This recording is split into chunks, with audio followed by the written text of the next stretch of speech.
जय जगन्नाथ सांग मैंने मु स्वागत करुच्ची स्मिता एक्सप्रेस गोटे न्यू ब्लॉग को मो पहाड़ पर्वत घेरा मो प्रिय गाँ नरसिंहपुर आउ नरसिंहपुर गोटे प्रत्यक्ष ठाकुराणी माँ प्रगला मुझे पाखक आपण मानक दर्शन करने नहीं जाऊँगी देखो केते सुंदर ओस्त गछटी बर गछ मिसिकी अच्छी आ गोटे सुंदर मंडप होती लोक मैंने बसिक ताश पास भी खेलुले चलतु मंदिर दर्शन करवा यहाँ हूँ तार सम्मुख गेट तार चार्टा द्वार गेट अच्छी एपट सैड्रे आर आर अपोजिट सैड्रे गोटे अच्छी दीटा काम चलता तेणुक देखते केते सुंदर होती पहाड़ पर्वत घेरा माँ प्रगला पीठ आटा से लोकलोचन को आसी नाला आगु पूरा अणदेखा हो पड़ा कि मान्य जितेबाला पर्यटन स्थली रूप में मान्यता पाइला तो से उन्नतिकरण निमंते के बहुत सुंदर कार्य होती देखु गवर्नमेंट तरफ आउ छोट पार्क टाइप रही गोटे राक्षस मुंड होती बहुत बढ़िया आर अपोजिट साइड ना लाइट भी अच्छी राति हेले बहुत सुंदर लाइट सबुठी जले छोट छोट लाइट भी लगी लिचु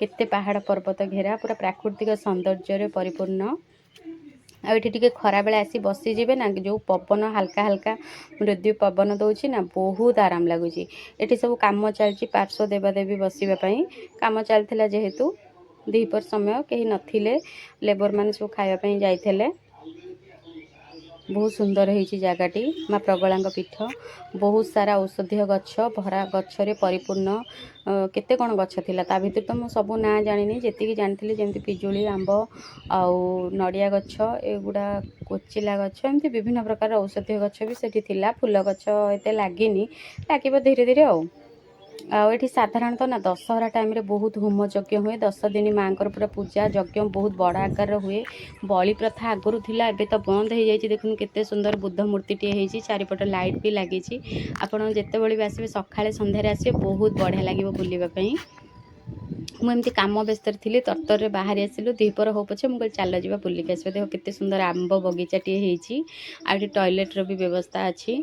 आउ पूरा पहाड़ पर्वत घेरा मते तो बहुत शांति लगिला सहरमय कोलाहलमय जीवन रू टाइम बाहर करके निश्चय आसतु मु जेहेतु भुवनेश्वर रोचे तो मु नरसिंहपुर आसी 7-8 दिन रही तो भाविली यहाँ गोटे पर्यटन स्थली चलतु मु भाविली जे मो फैमिली को लेकिन टिके बुली आसबि केते सुंदर लेंबू गछटी अच्छी साइड्रे आउ एगुड़ा सब माने घर होती माने पर्यटन जी आसला धर बुलवाई बसिक रेस्ट नापी तीर्थयात्री मानक बहुत सुंदर घरटी ये खरा वर्षारू बचापी बसिक आसिक आराम से बसापी लोकों आउ भोजी भातर भी ये आयोजन करती जेहेतु माँ पीठ से आइंष भोजी भी हुए ये छोट छोट पेंडी टाइप सब कर भोजी भात कि फेब्रुआरी मसरे जनवरी फेब्रुआरी डिसेम्बर एमती सब भोजी भात करने ये भी बहुत सारा गहली हुए एमती सब मंडप टाइप रही आपण मैंने आसिक थे देखूँ भोजी भात करके सांगसाथी मान सहित टाइम स्पेंड करूँ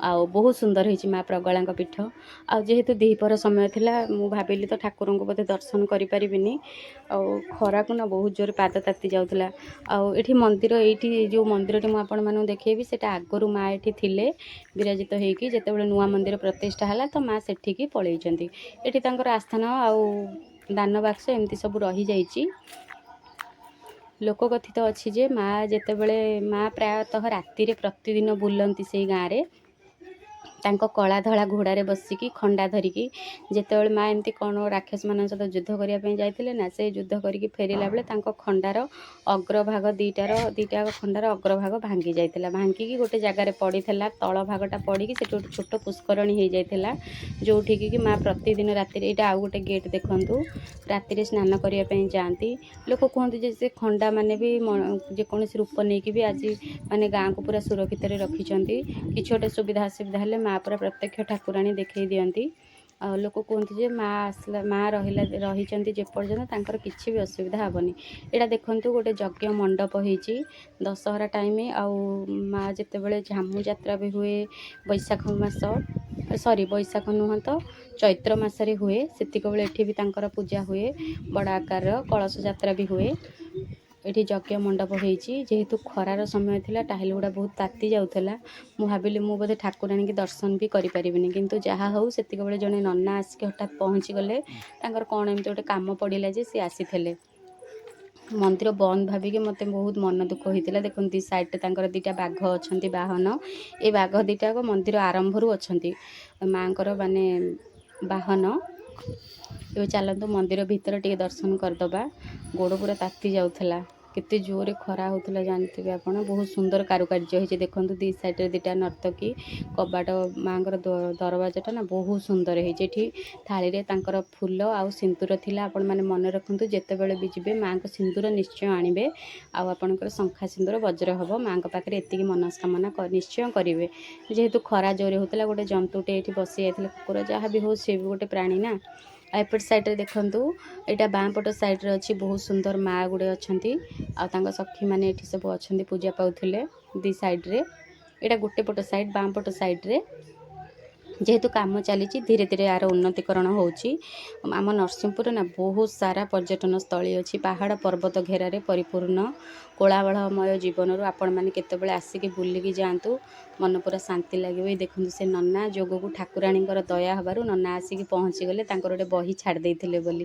ଆଉ ସେଇ ମୌକାରେ ଆମେ ଟିକେ ତାଙ୍କୁ ରିକ୍ୱେଷ୍ଟ କରିବାରୁ ସେ କହିଲେ, ହଉ ଏତେ ବାଟରୁ ଯଦି ଆସିଛ, ଆସ ଟିକେ ମାଆଙ୍କୁ ଦର୍ଶନ କରିଦେବ। ମାଆ ତ ପ୍ରତ୍ୟକ୍ଷ ଠାକୁରାଣୀ, ଆଉ ତାଙ୍କର ଦୟା ନହେଲେ କେହି ତାଙ୍କୁ ଦର୍ଶନ କରିପାରିବେନି। ଯାହା ହଉ, ଏ ଦେଖନ୍ତୁ ପଛପଟଟା କେତେ ସୁନ୍ଦର ହେଇଛି ମାଆଙ୍କର ବଗିଚାଟି।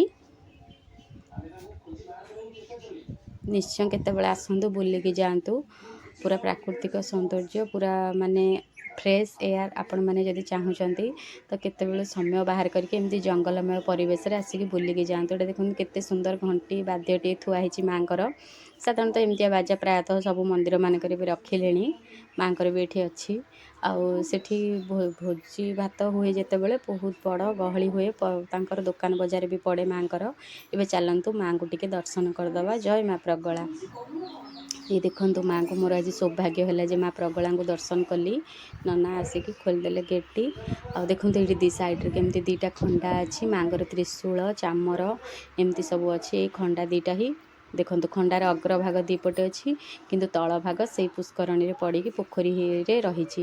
ଏଇଠୁ 3-4 କିଲୋମିଟର ଦୂର ସେ ପୁଷ୍କରଣୀଟା, ମାଆ ଯେଉଁଠିକି ପ୍ରତିଦିନ ଯାଆନ୍ତି।